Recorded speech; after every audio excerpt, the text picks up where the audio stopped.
Welcome to another what I it in a day. সকালবেলা ভাত, লাল শাক ভাজা, সাথে আবার কাসুন্দি।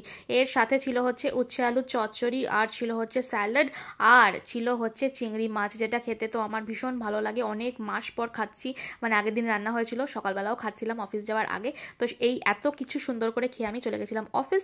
আজকে অনেক দিন পর অফিসে একটুখানি চিপস আর বিস্কিট আনিয়েছিলাম সবাই মিলে খাবো বলে, কারণ ইচ্ছা করছিল। দুপুরবেলা একদম সিম্পল, দেখো, খিচুড়ি, দু রকমের তরকারি আর রুটি, এটাই খেয়েছিলাম। আর খেয়েছিলাম হচ্ছে ব্রেক টাইমে পান।